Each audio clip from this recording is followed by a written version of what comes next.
2 दशकांनंतर ठाकरे बंधू एकाच मंचावर विजयी मेळाव्याला मंचावर फक्त ठाकरे बंधूंनी केलं भाषण। मेळाव्यातून दोन्ही बंधूंकडून युतीचे संकेत।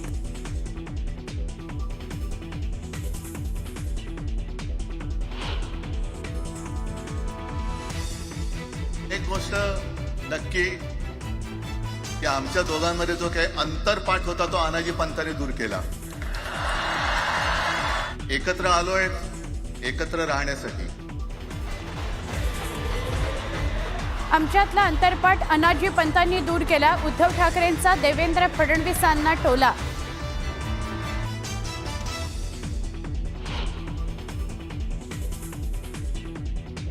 कोण लिंब कापतय, कोण टाचण्या मारतय, कोण गावी जाऊन अंगारे दुपारे करत असेल।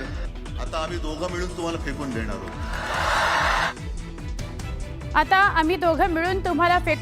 उद्धव ठाकरेंचा भाजपसह एकनाथ शिंदेंना इशारा।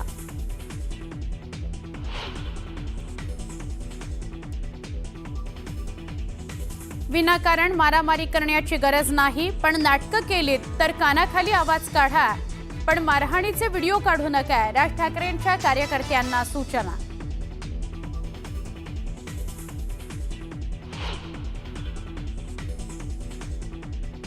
माननीय बाळासाहेबांना जमलं नाही, जे अनेकांना जमलं नाही, आम्हाला दोघांना एकत्र आणायचं ते देवेंद्र फडणवीसला जमलं। दोघांना एकत्र आणायला अनेकांना जमलं नाही, पण ते देवेंद्र फडणवीसांना जमलं। राज ठाकरेंचा मुख्यमंत्री देवेंद्र फडणवीस यांना टोला।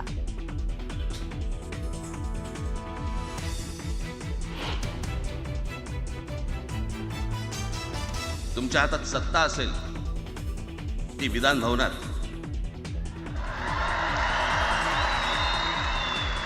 आमच्याकडे सत्ता आहे रस्त्यावर।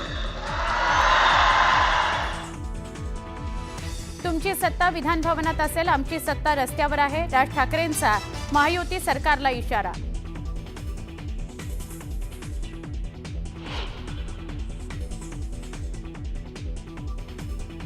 महाराष्ट्रामध्ये मराठीवरून तडजोड होणार नाही, राज ठाकरेंचा इशारा।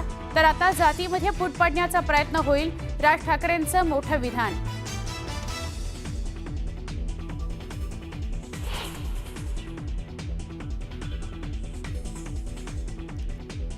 मालकासमोर जय गुजरात बोलणारा तुमच्याकरता काय उभं राहणार? उद्धव ठाकरेंचा उपमुख्यमंत्री एकनाथ शिंदे यांना टोला।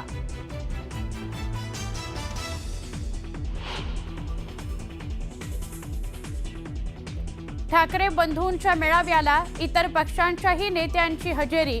सुप्रिया सुळे, जितेंद्र आव्हाड, भाकप, रासप आणि शेकाप पक्षाचेही नेते विजयी मेळाव्यात सहभागी।